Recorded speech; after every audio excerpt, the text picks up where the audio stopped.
planet Earth about to be recycled. Your only chance to evacuate is to leave with us. My father is not a human father. My father is a member of the evolutionary level above human. That, well, it's up to you whether you believe that or not. Even though I wish that you could believe it for your sake. For those who do believe it, stand a possibility of a future beyond this recycling time. Sheriff's Department with a search warrant demanding entry. The mind that was in Jesus, what? That mind is in me? I must admit that I am here again. I am the return of the Son of my Father. My Father came with me this time. 4 bodies, 6 bodies, 10, 12, 14, 16, 19. Of a future beyond this recycling time.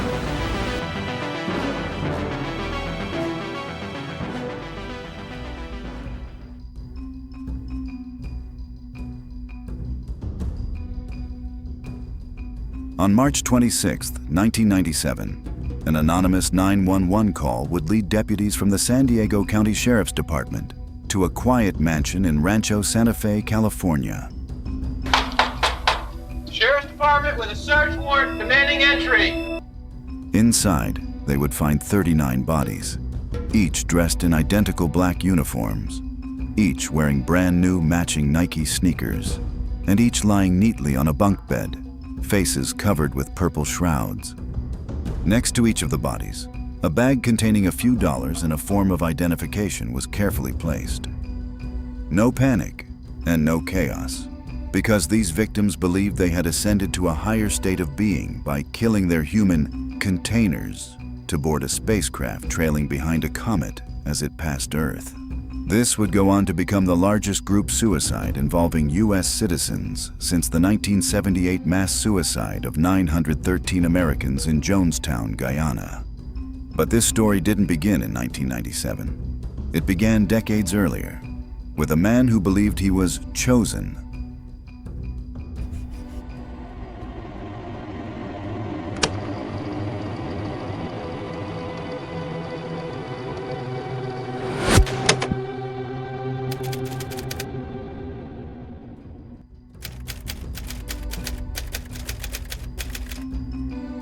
Marshall Applewhite grew up a religious man, the son of a Presbyterian minister. His early life was shaped by Christian doctrine and spiritual structure, and he would go on to incorporate that into his adult life. He studied theology at Union Presbyterian Seminary, intending to follow in his father's footsteps and enter the ministry, but that path never fully materialized. Applewhite would continue on this path of self-discovery, unsuccessfully embarking on a music career before turning to teaching positions at various institutions. Both endeavors would end in failure. In the mid-1960s, while working as a music professor, Applewhite was dismissed after engaging in an inappropriate relationship with a male student. The scandal cost him his job, and it also contributed to the collapse of his marriage. At a time when homosexuality carried heavy social stigma, particularly within conservative religious communities, Applewhite's emerging sexual identity strained his relationship with his father and fractured his ties to his family. For Applewhite, it marked the beginning of a personal crisis. In the years that followed, he spiraled into severe depression and emotional instability, and around the same time, his father died, another destabilizing blow. Not long after, Applewhite was admitted to a hospital with a serious heart condition. He was lucky to survive. During his recovery, he met a nurse named Bonnie Nettles. Nettles was deeply interested in mysticism and the occult, astrology, theosophy, and spiritual evolution. According to Applewhite, she told him their meeting was divinely orchestrated, that his survival had not been random. He had been spared for a reason. That moment would become the foundation of everything that followed.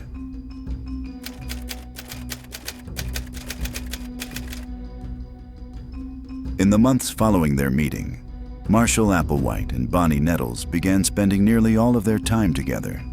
They studied the Bible, they studied astrology, and they discussed prophecy, reincarnation, and extraterrestrial life. What began as spiritual exploration gradually solidified into something more specific. They came to believe they were the two witnesses described in the Book of Revelation, divine messengers sent to prepare humanity for a coming transformation. But their interpretation diverged from traditional Christianity. They concluded that the kingdom of heaven was not metaphorical, it was literal, and it was located in space. According to their doctrine, a spacecraft operated by advanced beings would soon arrive to collect them as candidates for evolutionary advancement beyond the human realm. Earth was a temporary garden, a place where everyone was planted, but only a select few were meant to ascend to a higher degree and live with extraterrestrials. And the goal was never salvation through faith. It was graduation onto this new form. We came from distant space, and even what some might call somewhat of another dimension, and we're about to return. Applewhite and Nettles taught that a higher evolutionary level existed beyond the human realm, inhabited by advanced beings who had transcended biology. These beings had, they believed, once walked among humans and would return again. Our mission here at this time is about to come to a close in the next few days. The only way to join them was to detach from the human condition entirely. When you cannot do what is required to identify with the mind and not with the body, can identify as something that is of that kingdom and not of this kingdom, if you can succeed at that and find no value of life here, but see this only as a training ground and as a stepping stone to move into that kingdom level, if that can occur to you, then you can go into that kingdom. And by 1974, the pair had already begun holding public meetings and advertising this in newspapers across the United States. Attendees were told they would receive elite information about UFOs, the second coming, and the true meaning of existence. Some walked away, but others didn't. Slowly, a small group began to form, individuals willing to leave their families, careers, and identities behind in pursuit of what Applewhite and Nettles called the next level. And as their group expanded, just belief was no longer enough. Commitment required separation. New members were instructed to sever ties with their previous lives. No contact with family, no communication with friends, no lingering attachments to their careers or personal possessions. Photographs were discarded. Letters went unanswered. In many cases, members disappeared without explanation. Applewhite taught that human relationships were obstacles to evolution. Attachment was weakness. Individual identity, ego, sexuality, ambition, it all had to be stripped away.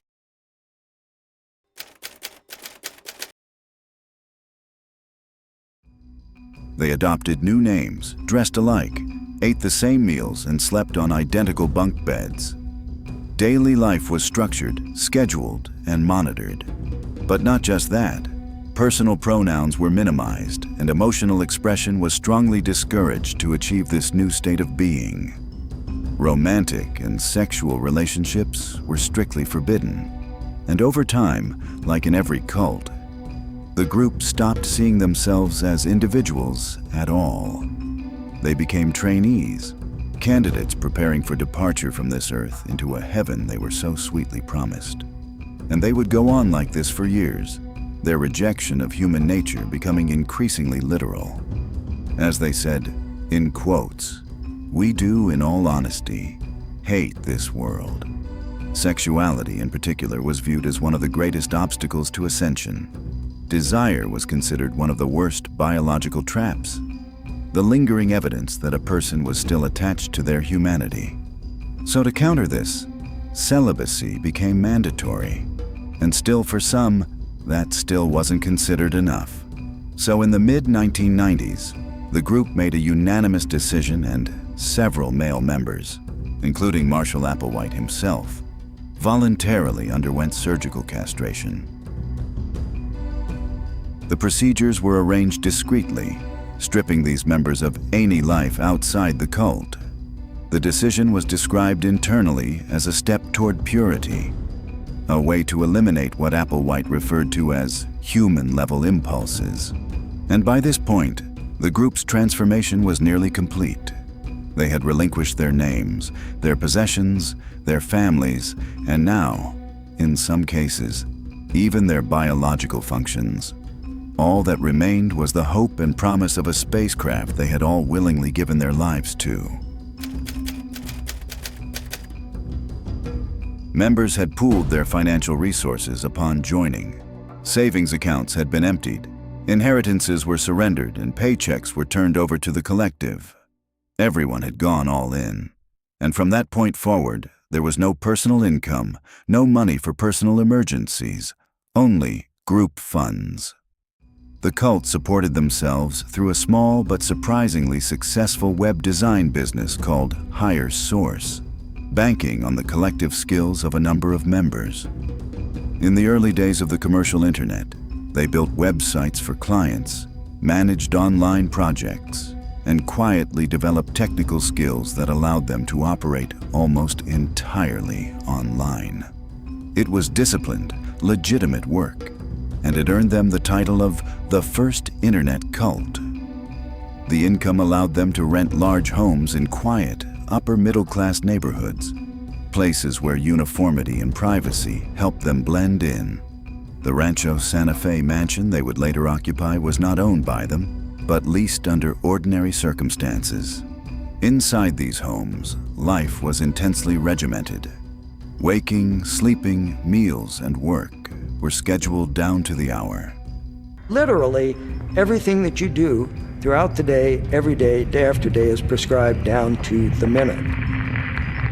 We had to have a structure, and that structure then immediately became an infringement on doing what I want to do when I want to do it. Conversations were limited. Members were discouraged from casual discussion, especially about personal matters or feelings. Speaking without purpose was frowned upon. My guess is 3/4 of the people never set foot out the door, and I was one of them. They had abandoned their previous identities, adopting new names. Applewhite was now Doe, Nettles was T. You say, good night, this is structured. And I love it. Those who displayed emotional closeness or attachment to another member risked being physically separated, reassigned to different rooms, floors, or even entirely different residences. There was about 40 of us, and so we were divided into 3 shifts. 3 people shared a bed. But then in 1985, something unexpected happened. Bonnie Nettles died of cancer. The death was catastrophic. Nettles had not just been a co-leader, she was the other half of the prophecy. Heaven's Gate was built on the principle of the 2 witnesses, and now, one was gone. Her passing shattered the foundation of Heaven Gate's belief. The prophecy was built on the principle of the 2 witnesses, and now only one remained. How could ascension occur if the other half was gone?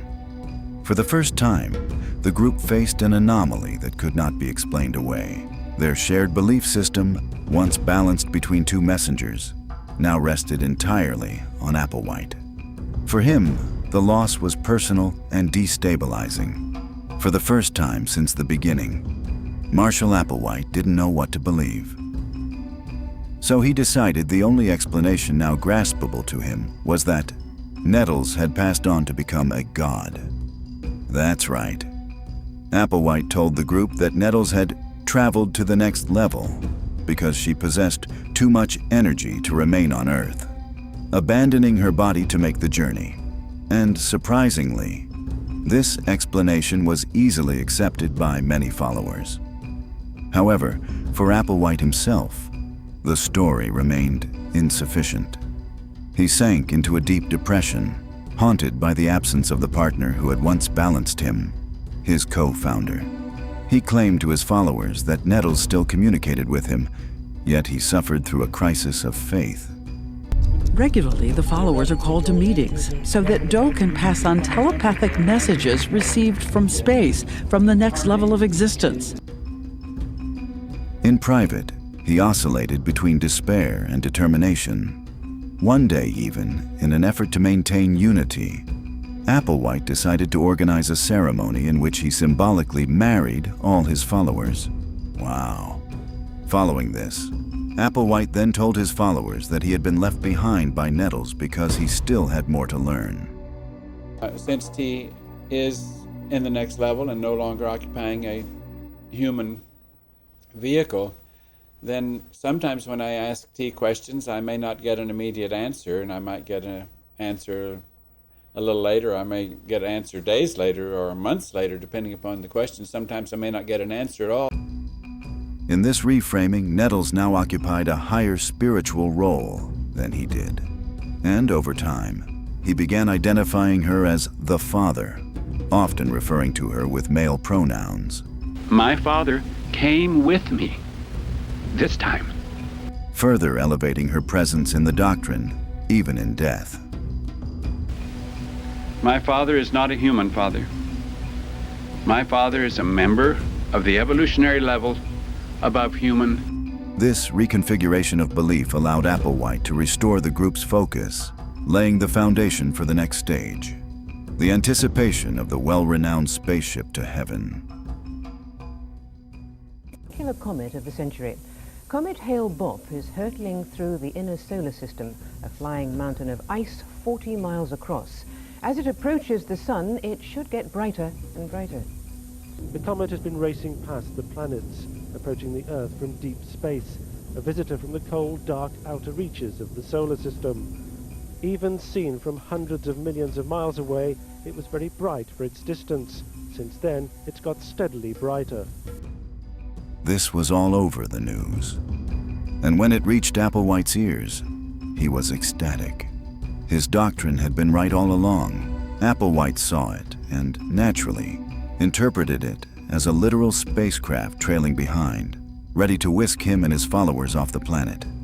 He now believed that Nettles was aboard the spaceship trailing the comet, and that she planned to rendezvous with them. Our mission here at this time is about to come to a close in the next few days. The timing was just perfect, like clockwork. The loss of Nettles had undoubtedly left a void, a doctrinal crack that could have shattered everything. But now Applewhite had a tangible visual sign. The comet didn't just validate his story, it supercharged it. And seeing the Hale-Bopp in the sky, Applewhite decided it was time to go public. We're going to talk to you about the most urgent thing that is on our mind, and what we suspect is the most urgent thing on the minds of those who will connect with us. Planet Earth about to be recycled. Your only chance to survive or evacuate is to leave with us. Well, I know what I just said. I said that I am the return of the Son of my Father. I'll tell you something that's even more remarkable. My Father came with me this time.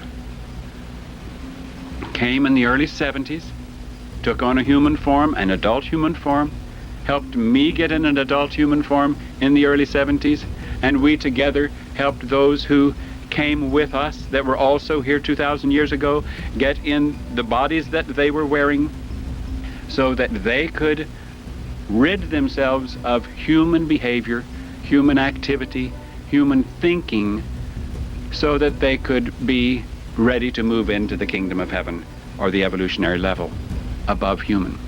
These that are sitting before me have been students of T and Do, T, my father, have been students of T and Do, are still students of T and Do, even though T returned to the heavens in 1985. And T is my heavenly Father, gave me birth into that kingdom before this civilization began. Now, I'm not here to sell you on that, or who I am, or who these are. I'm here to offer you, as these are, an opportunity to know the truth so that if you can connect with it at any level, then you might survive the respading or the recycling that is about to occur. This video aired on live television nationwide. And with the doctrine now public and the celestial sign in place, Applewhite turned his focus entirely to final preparations. Members filmed farewell messages, a series of videotaped statements intended for the world outside, explaining their beliefs, affirming their readiness, and expressing gratitude. Tinkerbell warns Peter Pan that every time someone stops believing in little people like her, a little person dies. People in the world who thought that I had completely lost my marbles, they're not right. In these recordings, they spoke calmly, almost serenely, to family and friends, framing their departure as a journey to a higher plane rather than an end. Before returning to the mansion for the final nights, the group gathered for one last public meal. They chose a local diner, dressing in their dark uniform clothing and Nike sneakers, moving quietly as a single unit. The dinner was not just a social outing. It was a ritualized farewell to the ordinary world, a final act of preparation for the life they had renounced. Observers would have seen polite, orderly diners. Few could have guessed the extraordinary purpose behind their presence. The suicides began on March 22nd. They had rehearsed the procedure. A mixture of phenobarbital and vodka was prepared. Each member would ingest it, lie down on a bunk bed, and place a plastic bag over their head to ensure suffocation. Once a group had died, the remaining members would carefully remove the bags and cover the bodies with the purple cloths before proceeding with the next round. In the end, the mansion in Rancho Santa Fe fell silent. But the questions never did. How does a belief grow so powerful that it eclipses instinct, family, even survival itself? And how does a man convince nearly 40 people that death is not an ending, but a departure gate? But think about this. Some betrayals come from leaders. Imagine the kind that sleeps beside you every night. 8 months pregnant, Lacey Peterson trusted the wrong person. Watch this deep dive into the case of Lacey and Scott Peterson next. Thank you for watching. If you found this exploration thoughtful and informative, consider subscribing for more in-depth examinations of real events that shaped headlines and left lasting shadows. Until next time, stay curious and stay aware.